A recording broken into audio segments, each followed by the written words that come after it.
Symbiotes are like potato chips. You can't stop at just one crazy alien goop monster. The costume upgrade, come villain, come anti-hero, has had quite the meteoric rise in the pages of Marvel Comics, not only taking a whirlwind tour in the Marvel Universe, hopping from host to host, but also introducing a whole new species of writhing goop monsters, each one more goopier and deadlier than the next. Sony's Spider-Verse has already introduced us to a Venom that has never known a Peter Parker, a Riot that wasn't the spawn of Venom, and now a Carnage who kinda is. So who's next on the goop parade?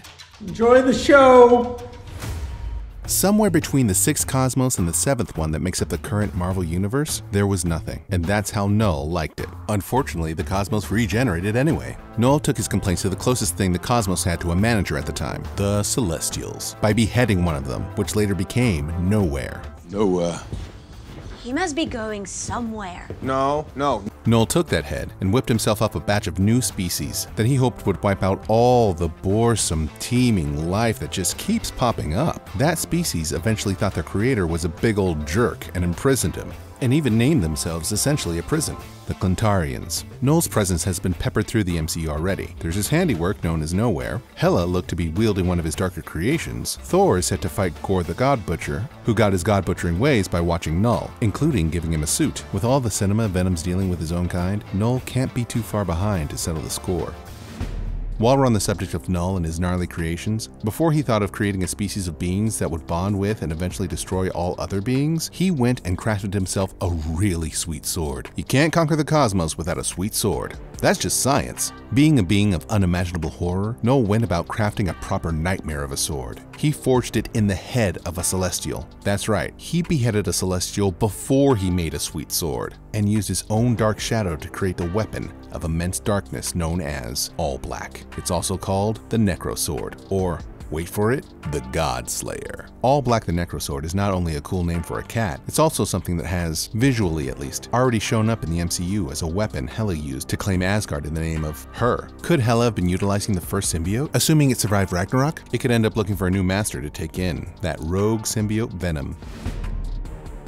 Of course, the greatest addition would be the master assassin turned underworld crime lord Grendel. No, wait, that's the Matt Wagner character Grendel. Marvel has a different Grendel. This Grendel, of course, was a powerful half-dark elf, half-dragon that made a name for himself slaughtering noisy neighbors in a mead hall until Beowulf came along and… Wait, what? Well, how many Grendels are there? Alright, this time for sure. This Grendel was a creation of Knull, meant to outsource cosmos-wide genocide, who just so happened to operate on Earth during the 6th century around the same time as the other Grendel from the epic poem did his thing. This causes some confusion between the two. This one took a Thor lightning blast to the face and got trapped in a glacier because that's how lightning works. Bits of the goop that made up the Grendel dragon symbiote were lost in the process and found their way to the cult that had formed around Grendel because, well, why not? This would allow Venom to encounter some symbiotes that had been on Earth for quite some time, perhaps trying to free the big guy from the glacier.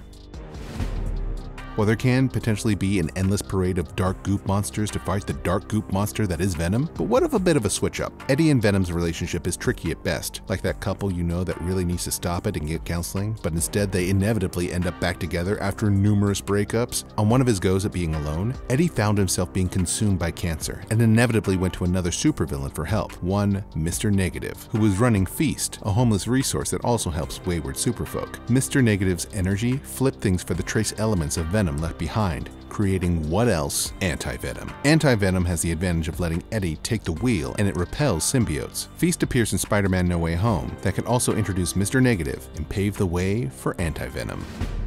The Life Foundation, trying to harness symbiotes for their own attempts to protect the life of their clients post-apocalypse, is of course misguided, but since the Ararat Corporations is a part of its founder Bob's plan to wipe out all life, their use of symbiotes makes sense. But they were definitely in a beggars can't be choosers situation when they were forced to clone a symbiote from a bit of Venom's tongue to make Mania. Yep, like all plans involving using symbiotes for your own aims, this one went all kinds of wrong. It ended up rejoining Venom when Venom was doing his Agent Venom thing, only to bond with the student of Flash's, getting a hell mark along the way, and encountering the only human that managed to out-mean the symbiotes, Lee Price. There's so much room for Venom to have lost a bit of his tongue in the two movies already. In the Venom movie, the Life Foundation tried to harvest 4 symbiotes that crashed on Earth, with Venom going to Brock and Riot having to hitchhike its way to the fight. In the comics, Riot was just one of a group of 5 Venom offspring they tried to harvest as a way to protect their elite clientele. So Riot didn't work out for the movie Life Foundation, but what if they decided that one symbiote wasn't enough and gathered more, like say 5? And what if those 5 did the same thing they did in the comics, get their Voltron on, and combine together to become the hybrid?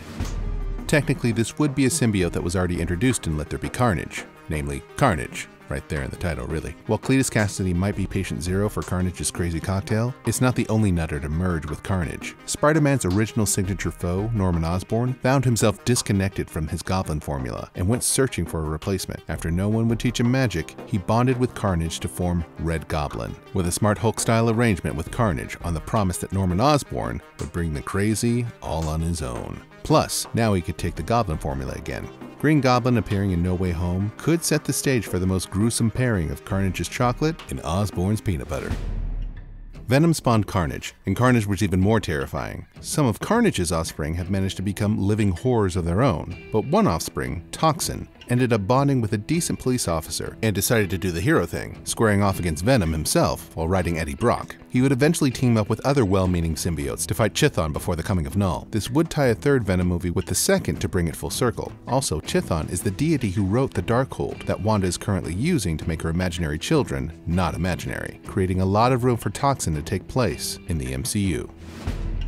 What if you raised a symbiote carefully and didn't just bond them with the closest wackadoo you could find? That was the plan for the symbiote that would be known as Sleeper. Proud Papa's Eddie and Venom left Sleeper to develop and see how it went, leaving him with Alchemex. What could go wrong leaving a symbiote with another corporation? All sorts of things, involving the Kree and Skrulls even. So it'd be a great addition ahead of Secret Invasion.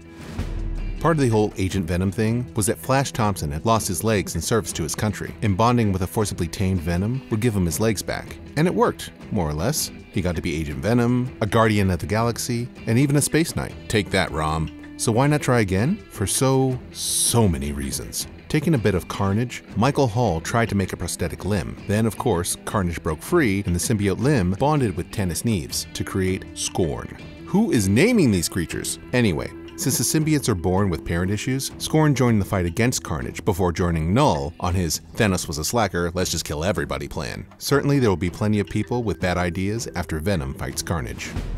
Scream, not to be confused with Screech, who herself is not to be confused with the geeky character from Saved by the Bell, was also a result of the Life Foundation's efforts to create their own enforcers. But this one broke free for a little bit to do a little extracurricular shenanigans at a mall in Salinas in the Monterey Bay area, and then leading Spider-Man and Venom to the Foundation base where they squashed the whole program with an age accelerator, because comics. We may have already seen a version of Scream as the yellow ball of goop from the first movie that bonded with a bunny.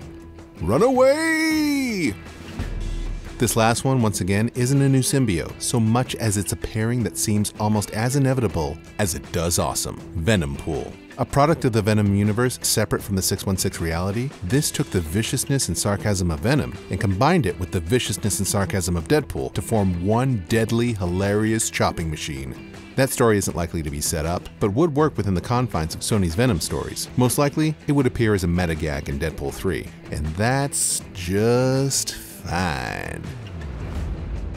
Do you think that Gwyneth Paltrow took into account the evil goop monster symbiotes when she named her lifestyle line Goop? Was she trying to tell us something? Is Pepper Potts taken over by symbiotes and trying to signal us that she needs help?